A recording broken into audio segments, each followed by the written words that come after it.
चलो, आज की हमारी क्लास का विषय है दिल्ली सल्तनत का प्रशासन। तो हम बात करेंगे सबसे पहले दिल्ली सल्तनत कालीन प्रशासन के संदर्भ में। अब जब प्रशासन पर चर्चा करें तो पहले प्रशासन का स्वरूप कैसा था। तो स्वरूप में हमें 3 नाम ध्यान रखने हैं। एक, धर्म निरपेक्ष। दूसरा, धर्म प्रधान। और तीसरा, धर्म केंद्रित। अब किसने क्या माना है ये बात भी। धर्मनिरपेक्ष मानने वाले प्रमुख 2 विद्वान हैं। एक इरफान हबीब, एक मोहम्मद हबीब भी है, लेकिन आपको इरफान हबीब भी ध्यान रखना है। और एक के निजामी। इन दोनों ने माना है धर्मनिरपेक्ष। धर्म प्रधान मानने वाले दोनों ही हिंदू हैं। ईश्वरी प्रसाद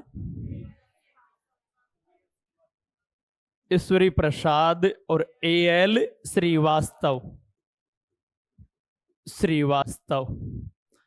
और धर्म केंद्रित यानी कुरैशी, डॉक्टर कुरैशी। ठीक है कि दिल्ली सल्तनत का प्रशासन धर्मनिरपेक्ष था, अर्थात किसी धर्म को ना कोई बढ़ावा ना कोई बात। तो ये बात तो थोड़ी सी हास्यास्पद लगती है। और ये मानने वाले दोनों, हालांकि इनका तर्क है, इसके पीछे इनके तर्क हैं जो भी। तो यहाँ धर्मनिरपेक्ष मानने वाले विद्वान कौन है ये बात ध्यान रखना है आपको। इरफान हबीब और के निजामी। पहली बात तो ये ध्यान देनी है। तो इसको हम कहेंगे सेक्युलर स्टेट मानने वाले कौन है, इरफान हबीब और के निजामी। फिर उसके बाद में धर्म प्रधान, ठीक है, इसको हम कहेंगे थियोक्रेटिक स्टेट, और ये मानने वाले हैं ईश्वरी प्रसाद और एल श्रीवास्तव। और धर्म केंद्रित यानी धर्म थियोसेंट्रिक, वो मानने वाले हैं कुरैशी। तो केंद्रित माना है कुरैशी ने। ठीक है, अब देखो, हमें ये बात तो तय है कि स्वरूप था वो धार्मिक था। इस बात के लिए हम ये कह सकते हैं कि इस दिल्ली सल्तनत के लगभग सभी सुल्तानों ने खलीफा की सत्ता को वैधानिक मान्यता दी है। वैधानिक मान्यता, हालांकि सभी ने खलीफा से मान्यता प्राप्त नहीं ली है, लेकिन अपने आप को खलीफा का प्रतिनिधि माना है। अपने खुतबे में खलीफा का नाम उच्चारित किया है। लगभग सभी ने, शिवाय कुतुबुद्दीन मुबारक खिलजी को। कुतुबुद्दीन मुबारक खिलजी ऐसा सुल्तान था जिसने अपने आप को स्वयं खलीफा घोषित कर दिया था, खलीफा की सत्ता को मानने से इनकार कर दिया था। ठीक है, हाँ, खलीफा से मान्यता प्राय केवल 3 सुल्तान माने जाते हैं, जिनमें पहला था इल्तुतमिश, जिसने खलीफा से मान्यता ली थी। आपको याद है कब ली थी? 1229 में। बहुत बढ़िया, 1229 में खलीफा की मान्यता ली थी इल्तुतमिश ने। वो पहला सुल्तान था, बात नंबर 1। दूसरी बात, मोहम्मद बिन तुगलक, जिसने कि खलीफा की मान्यता ली थी।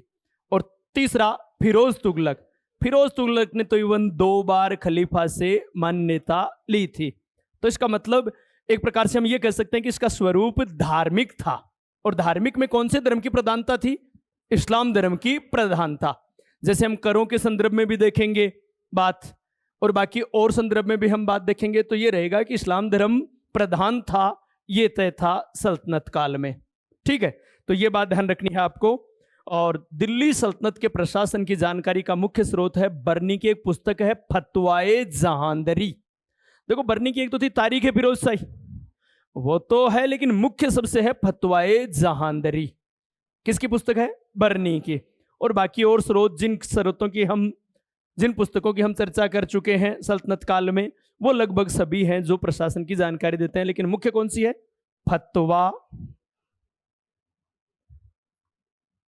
फतवा ए जहांदरी। किसकी है? बर्नी की, जियाउद्दीन बर्नी की। ठीक है, ये बात ध्यान रखनी है। अब कौन कौन से पद थे सल्तनत काल में? तो पहले हम बात करें केंद्रीय शासन की। पहला हमारा बिंदु हो केंद्रीय शासन।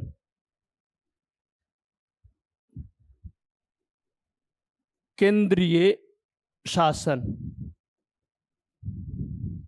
और केंद्रीय शासन में सबसे प्रमुख पद होगा सम्राट। या सुल्तान। क्योंकि दिल्ली सल्तनत, सल्तनत काल इसीलिए कहते हैं सुल्तानों का काल, क्योंकि इसमें लगभग सभी शासकों ने सुल्तान की उपाधि धारण की है। ठीक है, अब देखो, एक तो ये ध्यान रखना कि कुतुबुद्दीन ऐबक ने सुल्तान की उपाधि धारण नहीं की थी। तो सुल्तान की उपाधि धारण करने वाला वैसे तो दुनिया का पहला व्यक्ति तो होता है महमूद गजनवी। पहला तो महमूद गजनवी, लेकिन वो तो भारत का शासक नहीं था भाई। महमूद गजनवी तो गजनी का था, भारत का शासक नहीं था। वो दुनिया का पहला व्यक्ति होता है जो सुल्तान की उपाधि धारण करता है, इसलिए उसे दुनिया का पहला सुल्तान कहते हैं। लेकिन यहां भारत में पहला सुल्तान, पहला शासक जिसने सुल्तान की उपाधि धारण की है वो है इल्तुतमिश। वैसे दिल्ली सल्तनत का प्रथम सुल्तान कुतुबुद्दीन ऐबक है, लेकिन उसने सुल्तान की उपाधि धारण नहीं की थी। तो दिल्ली सल्तनत का पहला सुल्तान जिसने सुल्तान की उपाधि धारण की वो कौन सा था? इल्तुतमिश, सुल्तान की उपाधि धारण करने वाला। एक आपको पता होगा खिज्र खान ने सुल्तान की उपाधि धारण नहीं की थी। किसकी उपाधि धारण की थी? रेयत ए आला। ठीक है, तो खिज्र खान ने सुल्तान की उपाधि धारण नहीं की थी। अब मोस्टली यानी यहां के सम्राट को क्या कहा जाता? सुल्तान। शासन की समस्त शक्तियां सुल्तान में निहित थी। तो एक प्रकार से निरंकुश राजतंत्रीय, क्योंकि इल्तुतमिश ने इस प्रथा का प्रचलन कर दिया था अपनी पुत्री रजिया को उत्तराधिकारी घोषित करके कि पिता के बाद पुत्र या पुत्री यानी उसकी संतान राजा बनेगी। तो इसलिए यह राजतंत्रीय व्यवस्था हुई। तो यहां निरंकुश राजतंत्रीय शासन पद्धति का प्रचलन था। ठीक है, अब सम्राट की स्थिति वो व्यक्तिगत खुद व्यक्ति पर, बादशाह पर, सुल्तान पर निर्भर करती। अगर कमजोर है तो वो अमीरों की कठपुतली है, और ताकतवर है जैसे बलबन है, अलाउद्दीन खिलजी है, इन्होंने ना तो एक प्रकार से ये कह सकते हैं कि ये ताकतवर अमीर वर्ग को हावी नहीं होने दिया। अलाउद्दीन और मोहम्मद बिन तुगलक ने तो उल्लेमा वर्ग को भी प्रभावी नहीं होने दिया। अच्छा, अमीर और उल्लेमा वर्ग सबको पता है। शासक वर्ग है अमीर वर्ग, शासक का जो राजनीतिक वर्ग है वो है अमीर वर्ग, और जो धार्मिक वर्ग है शासन में, धार्मिक मामलों में जो सलाहकार है वो है उल्लेमा वर्ग। ठीक है, तो अमीर वर्ग तो दिखती बात है भाई, अमीर यानी प्रशासनिक जो अधिकारी। बलबन ने सबको नियंत्रण करना पहली बार, क्योंकि इल्तुतमिश तो क्या करता, एक एज ए बराबरी सिमिलर, लेकिन बलबन ने उनको एकदम अपने अधीन नियंत्रित करके रखा। अलाउद्दीन ने उल्लेमा, अमीर वर्ग के साथ साथ उल्लेमा वर्ग को भी नियंत्रित करके रखा। तो यह सुल्तान की व्यक्तिगत हैसियत पर निर्भर करता कि उसकी ताकत कितनी है, क्या है। ठीक है, शासन का सर्वोच्च बिंदु है तो सर्वोच्च न्यायाधीश भी कौन होता? सुल्तान होता। और सर्वोच्च सेनापति भी कौन होता? सुल्तान होता। राजतंत्रीय व्यवस्था के अंतर्गत सर्वोच्च सेनापति और सर्वोच्च न्यायाधीश हमेशा स्वयं सुल्तान ही होता है। यह बात आपको याद रखनी है, क्योंकि आपके सिलेबस में अधिकांश राजवंश हैं। तो राजवंश हैं तो वहां राजवंशीय व्यवस्था में सर्वोच्च सेनापति और सर्वोच्च न्यायाधीश हमेशा कौन होता? स्वयं सुल्तान होता। सुल्तान की सहायता के लिए एक मंत्री परिषद होती, जिसे दिल्ली सल्तनत में कहा जाता मजलिस ए खलवत। मजलिस ए खलवत। मजलिस ए खलवत क्या है? मंत्री परिषद। हालांकि दीवाने विजारत भी बोलते हैं कई, लेकिन विजारत तो वजीर का विभाग होता, वित्त विभाग होता। दिल्ली सल्तनत काल में क्या कहा जाता मंत्री परिषद को? मजलिस ए खलवत। अब मजलिस ए खलवत के सदस्य या सुल्तान की सहायता करने वाले प्रमुख सदस्य कौन कौन थे, इनके संदर्भ में हम चर्चा करें एक एक करके। ठीक है, तो इनके संदर्भ में चर्चा करें। देखो, मजलिस ए खलवत के जब हम मंत्रियों को याद करें तो उससे पहले सबसे पहले आपको एक नाम ध्यान रखना है, वारी। ये नाम, अब देखो वारी इसलिए ध्यान रखना है कि दीवाने नाम तो सब में आएगा एक नाम, जैसे दीवाने विजारत। ठीक है, यानी सल्तनत काल के मुख्य जो 4 विभाग थे ये वारी में आ गए। दीवाने विजारित, दीवाने आरिज, दीवाने रसालात, दीवाने इंसा। ठीक है, शेरशाह के सूरी के समय भी जब हम शासन याद करेंगे तो सेम ये वारी सूत्र काम आएगा। तो वारी यहां आपसे सबसे पहले दीवाने विजारत, पहले इसकी बात करें। ये क्या था? वित्त विभाग था एक प्रकार से। सुनना है पहले, दीवाने वजारत क्या है? वित्त विभाग। और इसका प्रधान कौन होता? वजीर। वजीर। चूंकि वजीर वित्त विभाग का प्रमुख था तो अन्य विभागों पर भी इसका नियंत्रण था। इस कारण वजीर को ही कहा जाने लगा प्रधानमंत्री। यह बात ध्यान रखनी है कि ये वजीर है, मूलतः क्या था? वित्त विभाग का प्रमुख था। देखो, दीवाने वजारत क्या है? वित्त विभाग। तो वजीर कौन है? वित्त विभाग का प्रमुख। लेकिन चूंकि ये सबको रुपए दे रहा है तो सबसे प्रभावशाली भी है, तो सब पर इसका नियंत्रण भी है, तो परिणामतः यही बन गया आगे चलकर क्या? प्रधानमंत्री। तो वजीर का हम सामान्यतः दो अर्थ लेंगे। वजीर का ही अर्थ होगा वित्त मंत्री और वजीर का ही अर्थ होगा प्रधानमंत्री। समझ में आ गई यहां पर बात? अब देखो, प्रमुख सल्तनत काल के प्रमुख वजीर कौन कौन थे जो चर्चा में रहे किसी न किसी कारण से? तो आपको एक सबसे पहले वजीर में एक ध्यान रखना है आपको। इल्तुतमिश का वजीर था निजामुद्दीन जुनैदी। निजामुद्दीन जुनैदी, याद आ रहा है आपको? अब देखो क्या याद, पहले किसके समय था ये? इल्तुतमिश का वजीर था निजामुद्दीन जुनैदी। अब जब इल्तुतमिश की मृत्यु हुई, इल्तुतमिश ने अपना उत्तराधिकारी रजिया को बनाया था, लेकिन जुनैदी ने रजिया को नहीं बनने दिया, रुकनुद्दीन फिरोज को बनाया। तो इसका मतलब वजीर ने अपनी ताकत का प्रयोग किया है। पहली बार दिल्ली सल्तनत में कोई वजीर जो ताकत का प्रयोग कर रहा है, हस्तक्षेप कर रहा है, तो यद्यपि सुल्तान ने अपना उत्तराधिकारी अपनी बेटी को घोषित किया था, लेकिन इसने जिसको उत्तराधिकारी घोषित किया था उसको न करवा के रुकनुद्दीन फिरोज को सुल्तान बना दिया। तो इसका मतलब चर्चा में आ गया। अब क्या हुआ, जब रजिया सुल्तान बनी तो इसका मतलब उस समय कुछ समय के लिए ये वजीर था और रजिया के विरोधियों का मुख्य नेता था। ठीक है, देखो अब यहां आपको दो चीजें याद रखनी है इस समय, एक बात गौर से सुनना आप। रजिया विरोधी गुट था, उस गुट का मुख्य नेता कौन था? तो निजामुद्दीन जुनैदी। रजिया के विरुद्ध षड्यंत्रकारियों का नेता कौन था? तो ऐतगीन। दो चीजें याद रखनी आप, क्योंकि रजिया विरोधी का मतलब रजिया को सुल्तान नहीं बनने देंगे, तो उस गुट का नेता कौन था? जुनैदी। बात समझ आ गई?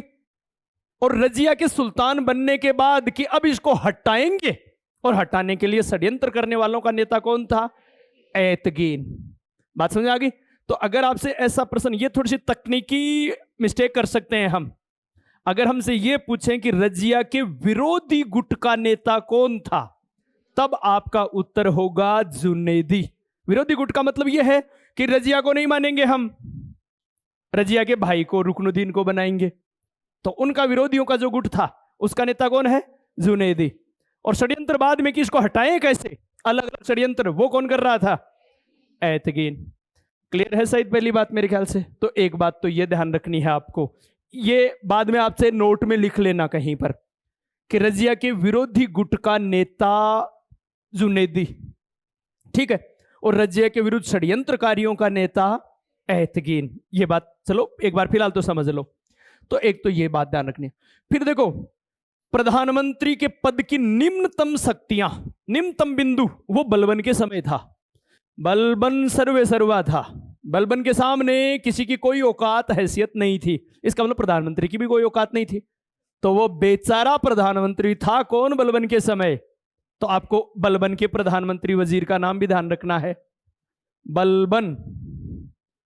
और बलबन के समय कौन था? हसन बसरी, ख्वाजा हसन बसरी,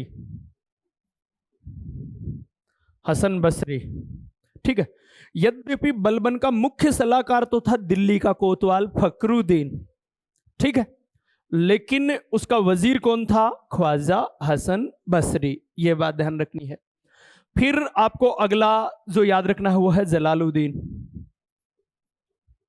जलालुद्दीन खिलजी के समय, क्योंकि जो जलालुद्दीन खिलजी के समय वजीर रहता है वो अलाउद्दीन का पहला वजीर वही रहता है, और वो रहता है ख्वाजा खातिर।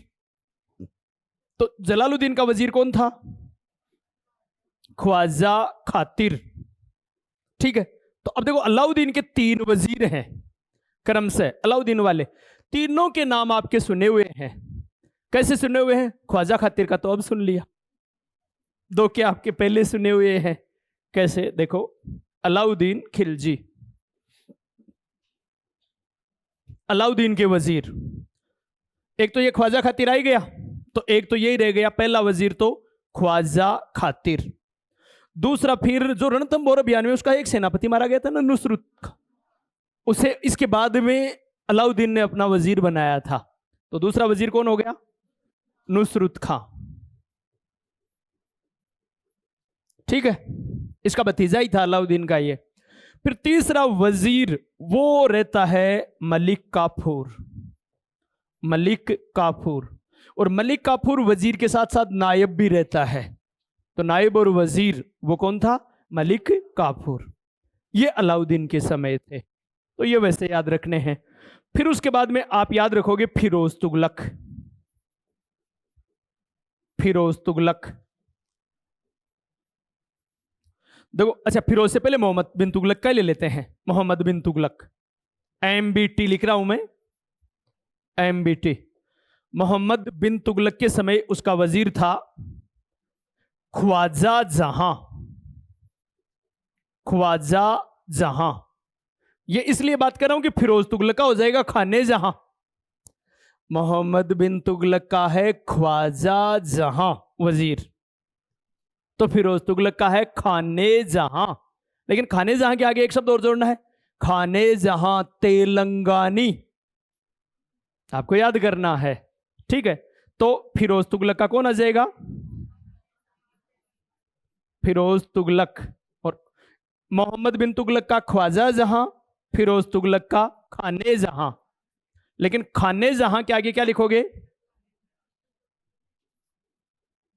खाने जहां तेलंगानी, क्योंकि तेलंगाना का था ना। और इसी का वैसे वास्तविक नाम था मलिक मकबूल, मलिक मकबूल। लेकिन ये आपसे नाम नहीं पूछेंगे, आपको याद ये रखना है खाने जहां तेलंगानी, ये बात याद रखनी है। ठीक है, तो फिरोज तुगलक के संदर्भ में खाने जहां तेलंगानी या मलिक मकबूल। नासिरुद्दीन महमूद जो अंतिम सुल्तान था उसका था मल्लू इकबाल, नासिरुद्दीन महमूद उसका था मल्लू इकबाल, मल्लू इकबाल। और अच्छा, एक जलाल उसका सैयद वाले का याद रखना है ना आपको, अलाउद्दीन आलम शाह का हामिद खां। अरे भाई, उसी से तो रूट कर गया था वो बदायूं। तो हामिद खां, अलाउद्दीन आलम शाह का वजीर भी याद रह जाएगा आपको, कौन? हामिद खां, वो भी आपको याद रखना है। इसके अलावा सिकंदर लोदी का मियां भुआ प्रसिद्ध था, मोट की मस्जिद जिसने बनवाई थी। तो सिकंदर लोदी का कौन था? सिकंदर लोदी मियां भुआ के प्यारो नाम है, मियां भुआ। ये सिकंदर लोदी का वजीर था। अच्छा, एक बात ध्यान रखना, तुगलक काल को तो विजारत काल का स्वर्ण काल कहा जाता है, ये बात भी ध्यान रखना है तुगलक काल को, क्योंकि तुगलक काल में वजीर की ज्यादा चलती, मोहम्मद तुगलक को छोड़कर। तो इसलिए विजारत काल का स्वर्ण काल, वजीर पद का स्वर्ण काल कौन सा काल है? तुगलक काल। ये बात आपको ध्यान रखनी है। ठीक है, और लोधी काल में वजीरों की ज्यादा नहीं चलती थी, क्योंकि लोधी काल में तो जब तक बेलोर लोधी था तो सब बराबर थे, और सिकंदर लोधी आ गया तो उसने सब पर अंकुश लगा दिया, किसी की नहीं सुनता था। तो इसलिए लोधी काल में निम्नतम बिंदु, वैसे सुल्तान में तो सबसे निम्नतम बिंदु पर ताकत थी बलबन के समय, लेकिन अगर काल के हिसाब से पूछें तो सबसे दयनीय दशा थी लोधी काल में वजीरों की, और वजीरों का स्वर्ण काल था तुगलक काल। ये बात ध्यान रखनी है आपको वजीर के संदर्भ में। ठीक है, अब हम अगले अधिकारी की बात करें तो दूसरा अधिकारी क्या हो जाएगा? देखो, वारी में दीवाने आरिज या दीवाने अर्ज, दीवाने अर्ज। देखो, पहली बात, इसका प्रमुख क्या कहलाता? आरिज़े मुमालिक, यह है सैन्य विभाग। सैन्य विभाग है, यह तो पहले पता है आपको, दीवाने अर्ज। और प्रमुख क्या कहलाता? आरिज ए मुमालिक, मुमालिक। और आपको यह भी पता है कि इस पद का गठन किसने किया था? बलबन ने। बलबन ने दीवाने अर्ज यानी सैन्य विभाग का दीवाने विजारत से अलग करके एक नया विभाग बनाया बलबन ने। यह बात ध्यान रखनी है आपको। तो यह पद बलबन ने द्वारा गठित किया गया है। और बलबन ने किसके नेतृत्व में पहला आरिज़े मुमालिक किसको बनाया था? याद हो तो आपको, इमादुल मुल्क। नहीं याद है? यानी प्रथम दिल्ली सल्तनत का प्रथम आरिज ए मुमालिक इमादुल मुल्क था। या बलबन ने सैन्य विभाग का गठन किसके नेतृत्व में किया? इमादुल मुल्क के नेतृत्व में किया। यह बात आपको ध्यान रखनी है, ठीक है। फिर उसके बाद में दूसरा, यानी दीवाने अर्ज के बाद में दीवाने रसालात। ये तो दूसरा हो गया ना विभाग। अब हम बात करें तीसरे विभाग की, दीवाने रसालात। अब देखो यहां आपको दो बातें याद रखनी है। वैसे तो दीवाने रसालात था विदेश विभाग। पहली बात तो यह ध्यान रखनी है, दीवाने रसालात क्या था? विदेश विभाग। लेकिन इब्न बतूता ने, Ibn Battuta, particular Ibn Battuta ने इसे बताया धर्म विभाग। और चूंकि इब्न बतूता सल्तनत का समकालीन व्यक्ति है, तो इसलिए कई बार क्या है, मिलाने वाला आए चाहे इंडिविजुअल आए। अगर ये विदेश विभाग ऑप्शन में नहीं है तो आप मिलाते समय क्या मिलाओगे दीवाने रसालात में? धर्म विभाग। बात समझ आ रही है यहां पर? वैसे तो जो धर्म विभाग है वो सद्र उस सुदूर होता, उससे संबंधित धर्म विभाग का प्रमुख। लेकिन यहां आपको ध्यान ये रखना है कि दीवाने रसालात जो विदेश विभाग है उसी को इब्न बतूता ने क्या कह दिया? धर्म विभाग। तो प्राय ये एग्जाम में बहुत बार आता है, स्पेशली मिलाने वाला, आपस में मिलाने वाला। उसमें जब दीवाने रसालात नाम दिया हुआ होता है तो वहां ऑप्शन में आपको विदेश विभाग की बजाय अगर धर्म विभाग दिया हुआ है तो यह भी आपको मानना पड़ेगा। समझ में आ गई सही बात? तो आपको इस दीवाने रसालात के दो अर्थ समझने हैं, एक विदेश विभाग, दूसरा धर्म विभाग। और धर्म विभाग किसके अनुसार? इब्न बतूता के अनुसार। एक मिनट देखो, एक बार आपको जटिल लग रहा, अभी थोड़ी देर बाद मैं इनको जब वापस पुनरावृत्ति करूंगा तो आपको ज्यादा दिक्कत नहीं आएगी। ये कम ही पद हैं और आपको इतना ज्यादा मुश्किल नहीं लगेगा। पहले एक बार सुन लो आप। तो दीवाने रसालात यानी विदेश विभाग और धर्म विभाग, दो में से कोई एक ऑप्शन में होगा। चलो आगे बात करें, हम अगले विभाग की बात करें। चौथा नाम क्या था? वारी, VARI। तो दीवाने इंसा, दीवाने इंसा। दीवाने इंसा यानी पत्राचार विभाग, पत्राचार विभाग। अच्छा, ये विभाग तो चाहे मुगल काल हो, चाहे शेरशाह सूरी हो, चाहे सल्तनत काल हो, आपको एज इट ऐसा कैसा याद रखना है, दीवाने इंसा यानी पत्राचार विभाग। ये बात ध्यान रखनी है, ठीक है। फिर उसके बाद अच्छा, दबीर ए खास, इसका जो प्रमुख होता दीवाने इंसा का वो कहलाता दबीर ए खास। तो दबीर एक प्रकार से पत्राचार विभाग के ही होते, दबीर ए खास, सूचना देने वाले। इस दीवाने इंसा का प्रमुख कौन होता? दबीर ए खास। ये बात याद रखनी है। तो ये तो प्रमुख रहे। अब बाकी और चर्चा करें। ये विभाग तो एक प्रकार से हम ये कह सकते हैं कि दिल्ली सल्तनत की प्रशासनिक व्यवस्था के मुख्य अंग थे। अब सुल्तानों ने अपनी आवश्यकता के अनुसार नए पद सर्जित किए और कुछ गौण पद थे, वो आपको याद करने हैं। जैसे एक पद है नायब ए ममलिकात। आप सिर्फ याद करते समय इतना याद रख सकते हो नायब। तो आपको पता है सल्तनत काल में 3 नायब हैं, याद है ना तीनों। सबसे पहले नायब का पद बैराम शाह के समय सर्जित हुआ था और वो प्रथम नायब था ऐतगीन। तो ऐतगीन किसके समय था? बहराम शाह के समय। सबसे पहले इस पद का सृजन बहराम शाह के समय हुआ था और इख्तियारुद्दीन ऐतगीन को दिया गया था। ठीक है शायद, कोई दिक्कत नहीं। तो एक बात तो ये रह गया। दूसरा, नायब स्वयं बलबन किसके समय? नासिरुद्दीन महमूद के समय। नासिरुद्दीन महमूद के समय बलबन नायब था। अच्छा देखो, थोड़े से समय 1253 वाले थोड़े समय को छोड़कर उस समय कौन था? इमामुद्दीन रायहन या इमामुद्दीन रेहान। वो थोड़े समय को छोड़कर बाकी नासिरुद्दीन महमूद के समय कौन रहता है? बलबन। और दिल्ली सल्तनत का अंतिम नायब है वो है मलिक काफूर। किसके समय? अलाउद्दीन खिलजी के समय। ठीक है, तो ये आपको 3 नायब किस किस के समय हैं याद रह जाएंगे, ज्यादा दिक्कत नहीं आएगी आपको। तीनों याद हैं शायद, जहां तक मैं सोच रहा हूं। क्लियर है? चलो आगे बढ़े। अब जो और पद थे अब उनकी बात करें। जैसे अमीर ए हाजिब, मैं नाम लिख देता हूं पहले।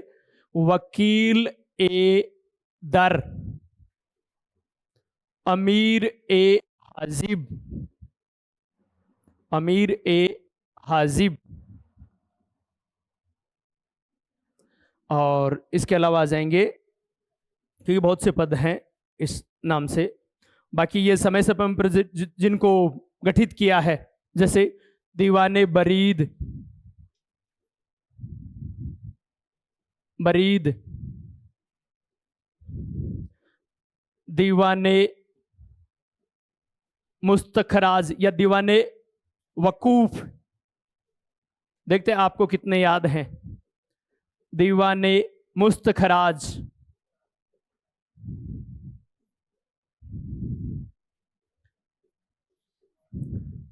दीवाने रियासत और सेनाए मंडी साथ में, दीवाने कोही। देखो भाई, वकील दर बाद सुल्तान की व्यक्तिगत आवश्यकताओं की, दैनिक आवश्यकताओं की पूर्ति करने वाला। ठीक है, दैनिक आवश्यकताएं, राजा की जो जो आवश्यकताएं होती कि इन दिन में के चाहिए, के खांसी के पीसी पूरी, तो वो दैनिक आवश्यकताओं की पूर्ति करने वाला कौन होता? वकीले दर। पहली बात तो ये ध्यान रखना, तो दैनिक आवश्यकताओं की पूर्ति करने वाला। फिर अमीरे हाजिब, दरबार व्यवस्था का संचालन करना। शाही मेहमान आए तो उनके लिए व्यवस्था करना। तो मूलतः क्या है? दरबार व्यवस्था का संचालन, दरबार व्यवस्था का संचालन। और जो भी दरबार में आए मेहमान वगैरह, उनकी देखभाल करना इसका काम था। ठीक है, और जो दावतें होती उनका अलग से होता अमीर मजलिस। वो दावतों का, कि जो भी आज पार्टी है तो पार्टी का प्रबंध कौन करेगा? अमीर मजलिस, ऐसा था। तो दीवाने बरीद, ये क्या था? गुप्तचर विभाग, गुप्तचर विभाग। बरीद ए मुमालिक इसका प्रमुख होता। इसका गठन किसने किया था? बलबन ने। अरे भाई पता, पहले चर्चा कर चुके हम, दीवाने अर्ज और बरीद, दीवाने बरीद दोनों का गठन किसने किया था? बलबन ने किया था। ये बात याद रखनी है आपको। दीवाने वकूफ, वे के कागजात, वे के कागजातों की देखभाल करने के लिए दीवाने वकूफ विभाग का गठन किया गया था। किसके द्वारा? जागते रहो जो सो रहे हैं, हाँ जागते रहो, हाँ चलो खैर। तो दीवाने वकूफ, वे के कागजात, और गठन किसने किया था? जलालुद्दीन खिलजी ने। ये बात ध्यान रखनी है, जलालुद्दीन। हाँ थोड़ा सा टॉपिक ऐसा है कि भाई लोरी का काम कर रहा है। ठीक है, फिर दीवाने मुस्तखराज, देखो नाम से खराज, तो बकाया भूराजस्व की वसूली के लिए। खराज यानी भूराजस्व ही तो है, तो बकाया भूराजस्व की वसूली के लिए किसने? राजस्व की वसूली के लिए किसने गठन किया? अलाउद्दीन खिलजी ने।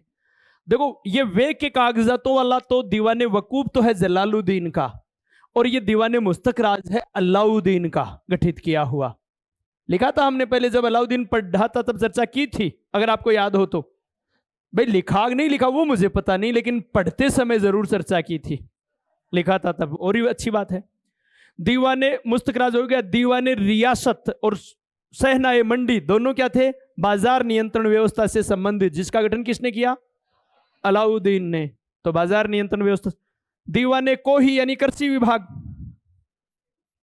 कृषि विभाग किसने गठन किया था? मोहम्मद बिन तुगलक ने। अरे कृषि विभाग, कृषि से संबंधित योजनाएं जो भी हो वो मोहम्मद बिन तुगलक, तो वैसे ही याद रहेगा आपको। तो दीवाने कोही मोहम्मद बिन तुगलक।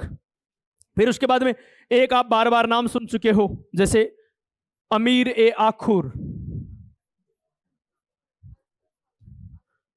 अश्वशाला का प्रधान, गुड़शाला, इसको आखुर बेग भी बोलते, तो अश्वशाला का प्रधान इसी को बोलते आखुर बेग, ये बात भी ध्यान रखना, अश्वशाला का प्रधान तो आखुर बेग भी।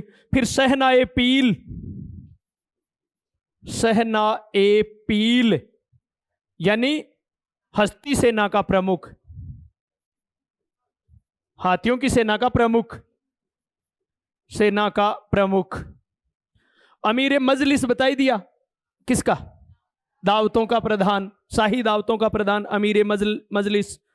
और इसके अलावा अमीर आखुर गुड़शाला का है ही, सेना। दो नाम आपको और, अच्छा, सर ए जानदार अंगरक्षकों का प्रधान, सर ए जानदार,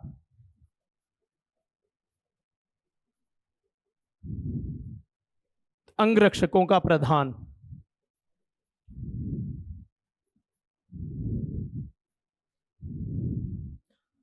सर ए जानदार क्या है? तो जानदार है, अंगरक्षकों का प्रधान है, यह बात ध्यान रखनी है। इसके अलावा दो नए नाम आपको, मुस्तफी ए मुमालिक और मुसर्रिफ ए मुमालिक, दो नए नाम ध्यान रखने हैं। ये मुगल काल में भी याद आएंगे, आपको याद करने होंगे। कौन से दो नाम हैं? एक पहले मुसर्रिफ लिख देता हूं मैं, मुसर्रिफ ए मुमालिक, और दूसरा मुस्तफी ए मुमालिक, मुस्तफी ए मुमालिक। ये तो है जो मुसर्रिफ ए मुमालिक है, वो तो है महालेखाकार, महालेखाकार। और ये मुस्तफी ए मुमालिक है, ये है महालेखा परीक्षक, महालेखा परीक्षक। तो महालेखा परीक्षक तो कौन है? मुस्तफी ए मुमालिक। महालेखाकार कौन है? मुसर्रिफ ए मुमालिक। ठीक है, ये हैं केंद्रीय शासन के प्रमुख अधिकारी। अब एक बार देखो, मैं इनको चेंज कर देता हूं और फिर आपको नए सिरे से एक बार सुनना है, आपको याद कैसे करो इन विभागों को, सरलता से सुन लो एक बार।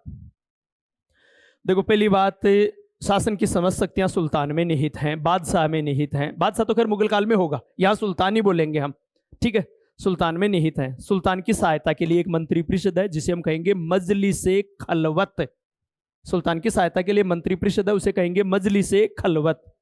अब मजलिसे खलवत के चार तो प्रमुख परमानेंट अधिकारी हैं, चार प्रमुख परमानेंट अधिकारी हैं। उनमें आपको वारी नाम याद रखना है, दीवाने विजारत यानी वजीर का विभाग, ठीक है, तो दीवाने आरिज यानी सैन्य विभाग, ठीक है, और दीवाने रसालात यानी विदेश विभाग, और दीवाने इंसा यानी पत्राचार विभाग।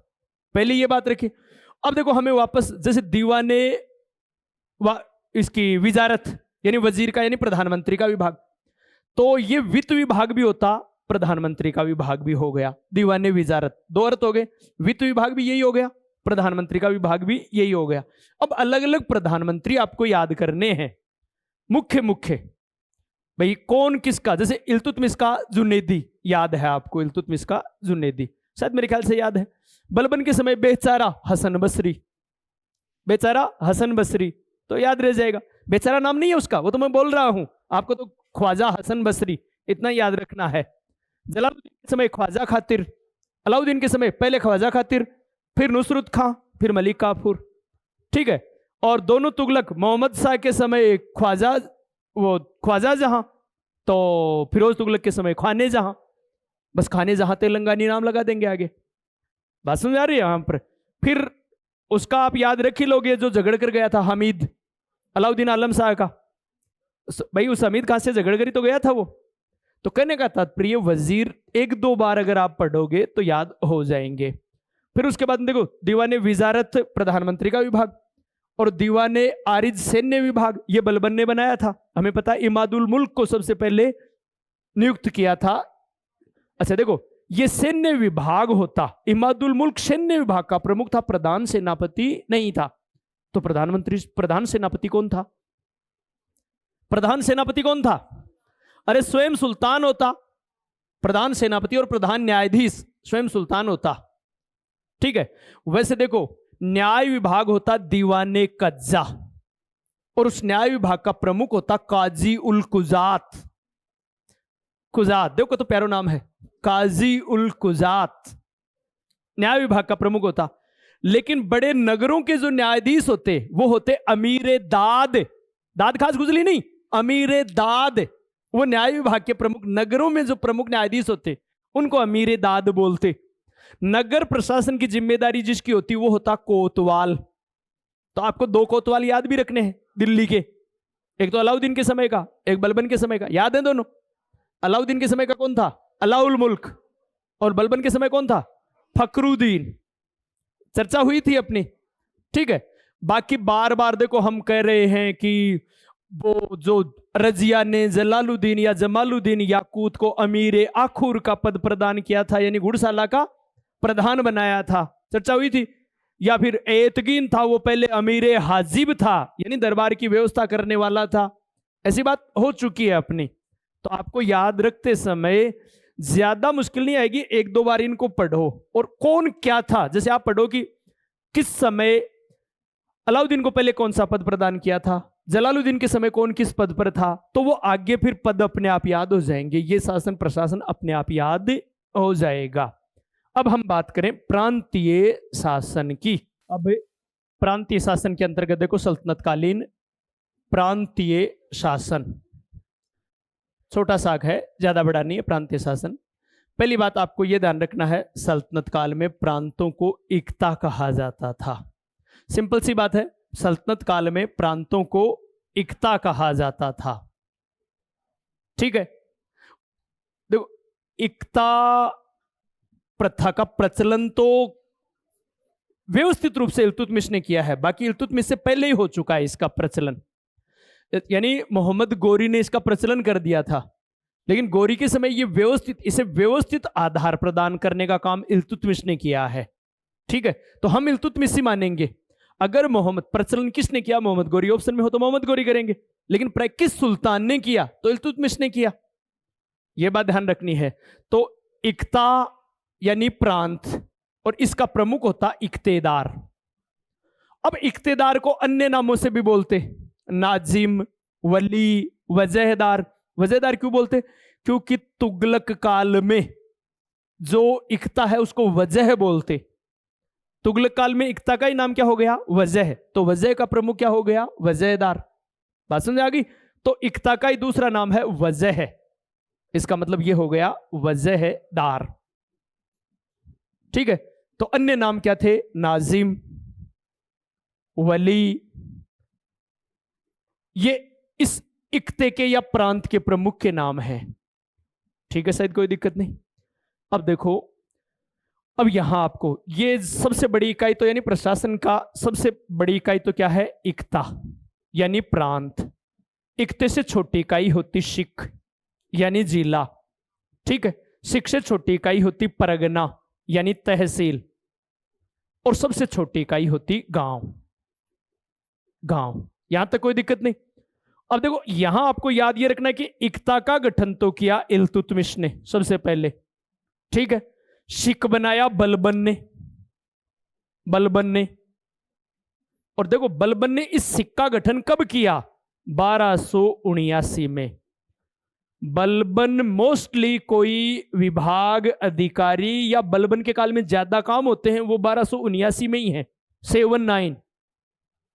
तो बलबन ने इस सिक यानी प्रांतों को जिलों में गठन करने का काम किसने किया? बलबन ने। तो शिक नामक जो ये इकाई है इसका गठन किसने किया? बलबन ने। कब? 1279 में। तो शिक यानी देखो, इक्ता यानी प्रांत, शिक यानी जिला, और परगना यानी तहसील। ये बात ध्यान रख। और गांव है जिनको मौजा कहा जाता, मौजा जुराब नहीं, गांव, ठीक है। मुगल काल में भी मौजा कहा जाता, और मराठों की प्रशासनिक व्यवस्था पढ़ते हैं तो वहां भी मौजा नाम आएगा, ठीक है। अब देखो परगने का प्रमुख, तो यहां इस इक्ता का प्रमुख तो मैंने बता दिया इक्तेदार, शिक का सिकदार, और इस परगने का प्रमुख होता आमिल, और गांव का प्रमुख होता चौधरी, मुकद्दम, मुकद्दम,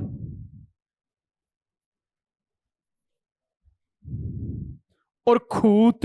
ये गांव प्रशासन के प्रमुख होते, जो गांव में राजस्व उगाई आदि का काम करते। हालांकि वहां राजस्व जो वित्तीय अधिकारी होता वो पटवारी। गांव में ये अधिकारी पहले भी थे, बस इनका नाम बदल दिया, मुकद्दम और खूत कर दिया। बाकी एक नई सल्तनत काल में नई नियुक्ति है गांव में, वो है पटवारी की। गांव में नई नियुक्ति पहली बार पटवारी की नियुक्ति है, वो सल्तनत काल में ही होती है। एक बात।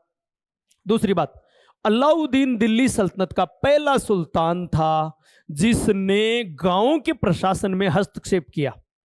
बाकी सुल्तानों ने ग्राम प्रशासन में हस्तक्षेप नहीं किया किसी प्रकार का।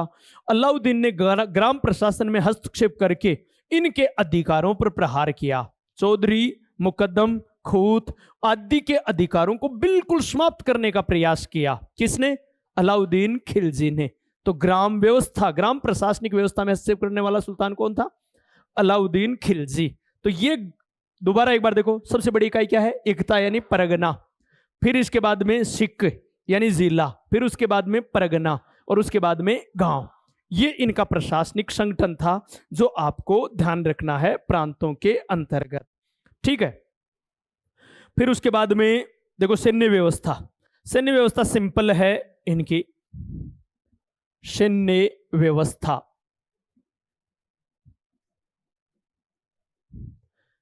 पहली बात, सेना के 3 अंग थे, तो आपको 3 अंग ध्यान रखने हैं। एक अश्व सेना, एक पैदल, और एक हस्ती यानी हाथियों की सेना, ठीक है। अब सैन्य विभाग क्या कहलाता? पहले तो सेना, देखो सेना भी अलग अलग प्रकार की होगी, लेकिन सबसे पहले सैन्य विभाग क्या है? दीवाने अर्ज, और उसका प्रमुख कौन होता? आरिजे मुमालिक। यहां से आप याद रखोगे कि सैन्य विभाग है वो दीवाने अर्ज, उसका प्रमुख आरिजे मुमालिक। सैन्य विभाग का गठन किया बलबन ने, ठीक है। और सबसे पहले स्थायी सेना का गठन किया अलाउद्दीन खिलजी ने। स्थायी का मतलब बाकी के समय तो अस्थायी, जिस समय युद्ध पर जाते उस समय सेना भर्ती कर लेते। उसने नियमित वेतन देना शुरू किया, तो स्थायी सेना का गठन किसने किया? अलाउद्दीन खिलजी ने। यह बात भी ध्यान रखनी है।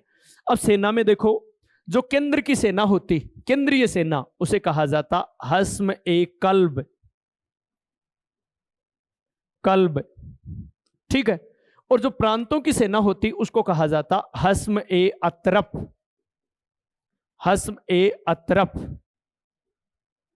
तो तरफ प्रांतों को बोलते थे ना, तो अतरफ, हस्म ए अतरफ तो है प्रांतीय सेना, जो प्रांतीय इख्तेदार होते ना उनकी सेना, और हस्म कल्ब है केंद्रीय सेना, ठीक है। और खासा खेल, जो सम्राट के अंगरक्षक होते, जिनका प्रधान होता सर ए जानदार, अंगरक्षकों का प्रधान। खासा खेल यानी अंगरक्षक सेना, और उसका प्रधान कौन होता? सर ए जानदार। अभी थोड़ी देर पहले चर्चा की थी हमने, ठीक है। तो ये बात भी ध्यान रखनी है आपको। फिर सेना में देखो, मंगोलों के आधार पर सैन्य जो विभाजन था वो मंगोल पद्धति पर था, दशमलव पद्धति पर था।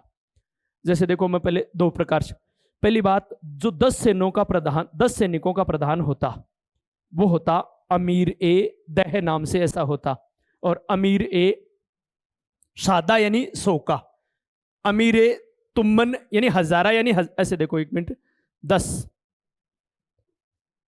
अमीर ए दह यानी 10 सैनिकों का प्रधान। शोका होता तो अमीर ए सादा, और 1000 का होता तो अमीर ए हजारा, और 10,000 का होता तो अमीर ए तुमन, तुमन 10,000 को बोलते तो अमीर ए तुमन। इस प्रकार से ये बढ़ती जाती। ये नाम आप, एक मिनट, आप नए याद रखो तो भी कोई दिक्कत नहीं।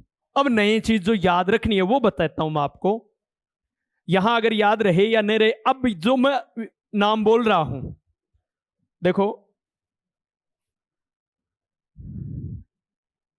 सरखेल, ये नाम थोड़ा सा याद रखना है।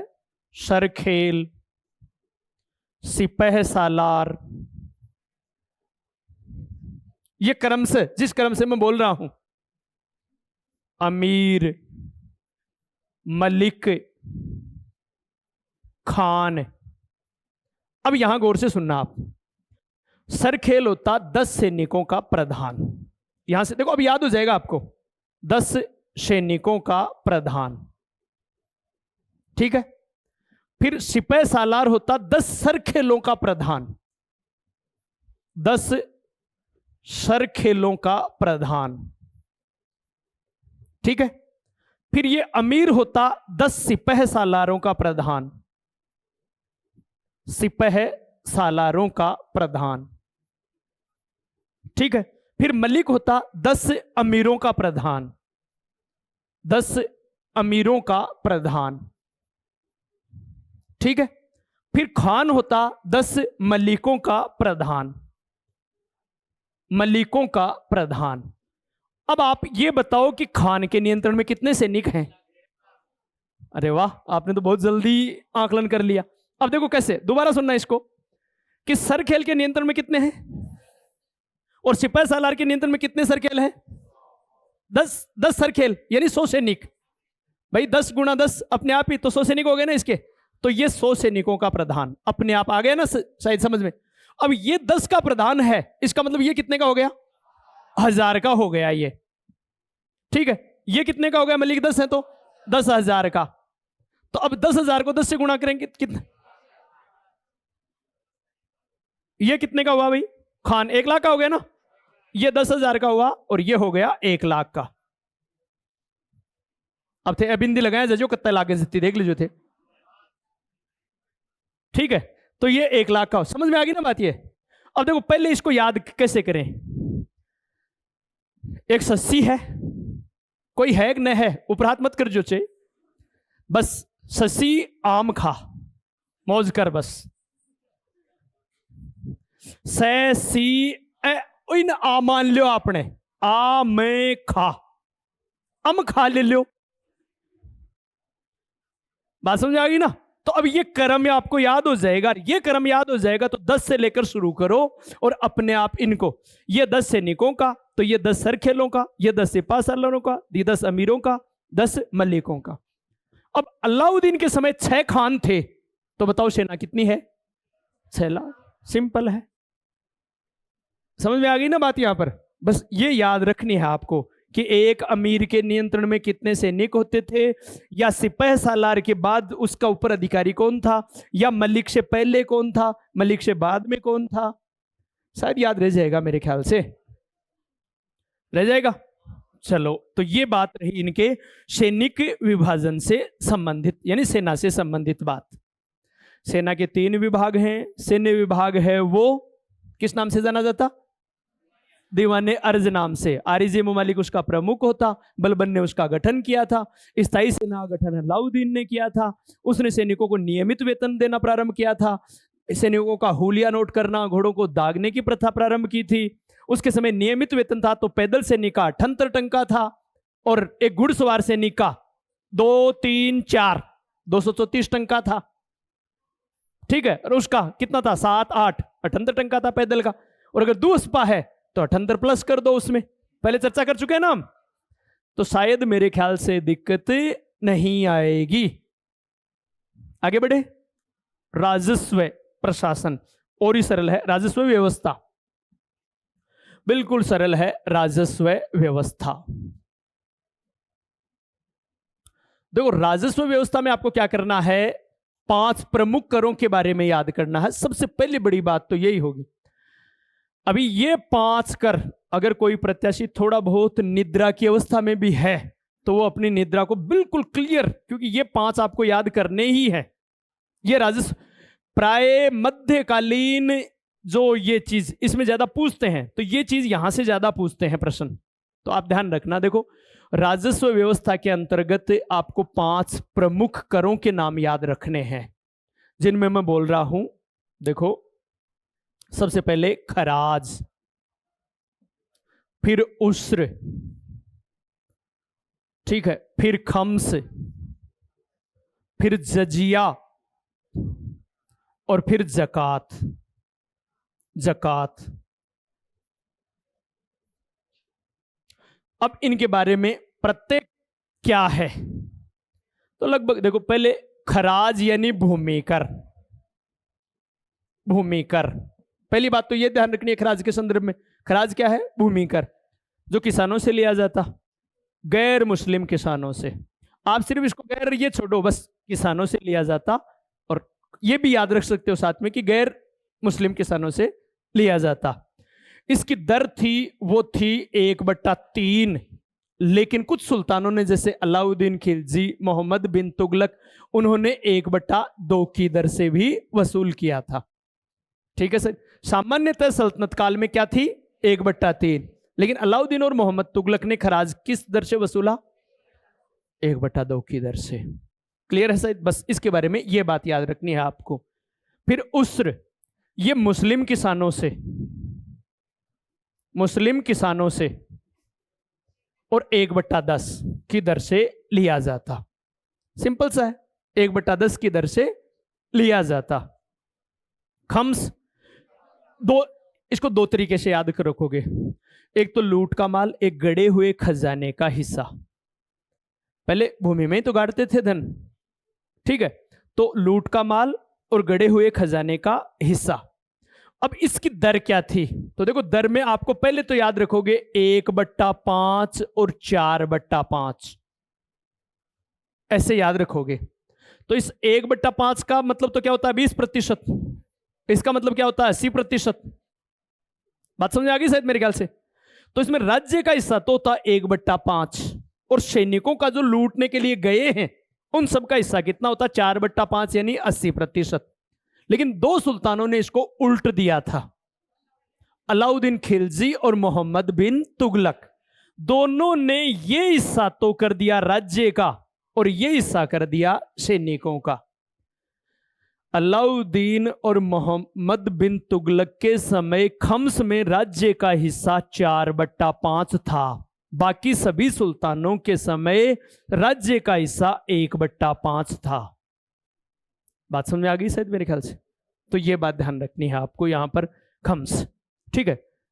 तो खम्स के बारे में यह बात ध्यान रखनी है।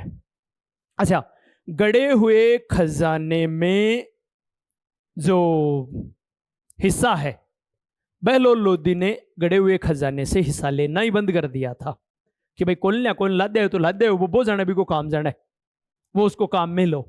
तो ये केवल बहलोल लोदी ने किया था, हालांकि आपसे नहीं पूछेंगे लेकिन फिर भी ध्यान रख सकते हो। जजिया, गैर मुसलमानों से मुस्लिम राज्य में संरक्षण प्राप्त करने के लिए लिया जाने वाला कर, ठीक है। तो ध्यान रखना, प्योर धार्मिक कर केवल जकात है। प्योर धार्मिक कर क्या है? जकात। ये तो देखो राजनीतिक प्रशासनिक कर भी तो राज्य में संरक्षण पाने के लिए, तो राजनीतिक भी हो गया ना, और चूंकि धर्म के आधार पर है इसलिए धार्मिक भी हो गया।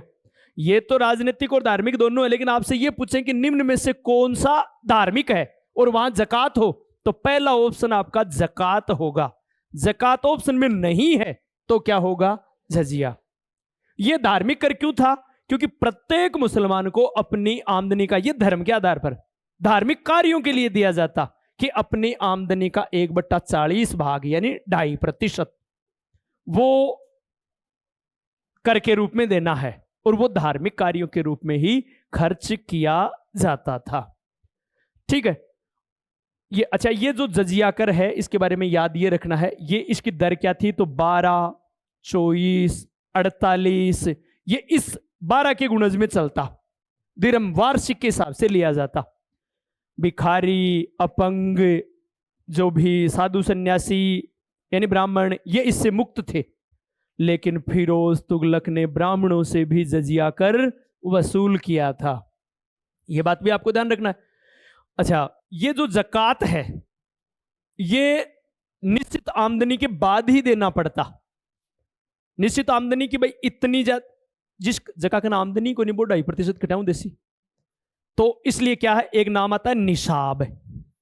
निसाब का मतलब यह है कि संपत्ति की वह न्यूनतम राशि जिससे अधिक होते ही उसे जकात कर देना होता। बात समझ आ गई? संपत्ति की वह न्यूनतम राशि जिससे अधिक होते ही उसे जकात कर देना पड़ता। यह बात ध्यान रखनी है आपको। तो जकात देना पड़ता था। क्या चीज? हाँ, इनकम टैक्स बोल सकते हैं, लेकिन ये केवल एक प्रकार से ये धार्मिक कार्यों में जाता, इसलिए इसको इनकम टैक्स नहीं बोल सकते हम। ये धार्मिक कार्यों में जाता, तो ये धर्म से संबंधित। अब एक आपको नाम याद रखना है, तरकात। तरकात, तरकात इसलिए याद रखना है, कोई व्यक्ति अपना उत्तराधिकारी छोड़े हुए नहीं, मर गया और संपत्ति है उसके पास बहुत ज्यादा, तो उसकी जो संपत्ति राज्य द्वारा जब्त की जाती वो तरकात कहलाती। बिना उत्तराधिकारी कोई व्यक्ति मर जाता तो उसकी संपत्ति राज्य अधिग्रहित कर लेता, वो संपत्ति क्या कहलाती? तरकात। अब आपको देखो तरकात के मामले में एक बड़ी बात बताऊं। पहली बात तो यह ध्यान रखना है कि बिना उत्तराधिकारी छोड़ी गई संपत्ति, ठीक है। फिर आपको एक नाम ध्यान रखना, बसीर सुल्तानी। बसीर सुल्तानी, अब ये कौन था और क्यों नाम चर्चा में आया? ये फिरोज तुगलक का आरिज ए मुमालिक था। बसीर सुल्तानी कौन था? फिरोज तुगलक का आरिज ए मुमालिक का मतलब सैन्य विभाग का प्रमुख। इसकी मृत्यु के बाद ये फिरोज तुगलक का दास था, गुलाम था, और इसने अपना किसी को उत्तराधिकारी नहीं नियुक्त किया था। इसकी मृत्यु के बाद जब इसकी संपत्ति को जब्त किया गया, 13 करोड़ टंका थी इसकी संपत्ति। 13 करोड़ टंका। पहले यह बताओ, फिरोज तुगलक के समय में राज्य की संपूर्ण वार्षिक आय कितनी थी? 6 करोड़ 85 लाख टंका। इसकी संपत्ति जब्त की गई तब 13 करोड़, यानी डबल। 2 साल की संपत्ति, पूरे राज्य की 2 साल की संपत्ति। एक गुलाम था ये पहले, और इसको सेनापति बनाया। तो इसलिए इस बसीर सुल्तानी जो फिरोज तुगलक का आरिज मुमालिक था, इसकी मृत्यु के बाद 13 करोड़ का तरकात वसूल किया गया था, प्राप्त की गई थी। तरकात यानी बिना उत्तराधिकारी छोड़ी गई संपत्ति, यह अधिग्रहित की गई थी। ठीक है, तो यहां ये कर ध्यान रखने हैं। अब इसके अलावा देखो आपको कुछ और।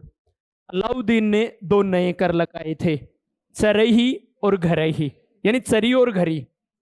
चराई कर, ग्रह कर, अलाउद्दीन ने लगाए थे। फिर उसके बाद में मोहम्मद बिन तुगलक ने भी इनको लगाए थे। ये दोनों कर 2 ही सुल्तानों के समय रहते हैं, लेकिन सबसे पहले लगाने वाला कौन है? अलाउद्दीन। फिर फिरोज तुगलक इन्हें मोहम्मद बिन तुगलक इन्हें वापस लगाता है। तो 2 सुल्तानों के समय ये दोनों कर रहते हैं। फिरोज तुगलक बाकी सभी करों को समाप्त कर देता है, इन 4 करों को रखता है, खराज, खम्स, जजिया, जकात। बाकी 23 या 24 प्रकार के करों को समाप्त कर देता है, और जो अन्य कर होते हैं उनको कहा जाता है अबवाब। अबवाब यानी अतिरिक्त कर। लेकिन वो एक नया कर लगाता है, सिंचाई कर, जिसे कहा जाता है हाब ए सर्ब या हक ए सर्ब। हाब ए सर्ब या हक ए सर्ब, यह कर किसने लगाया है? फिरोज तुगलक ने। यह बात ध्यान रखना है, क्योंकि सिंचाई के लिए सबसे ज्यादा नहरें इसी ने बनाई थी। ठीक है, बस ये बात है राजस्व प्रशासन से संबंधित बात। और अब सल्तनतकालीन स्थापत्य कला आदि के बारे में चर्चा करेंगे अगली क्लास में। तब तक के लिए जय हिंद, जय भारत।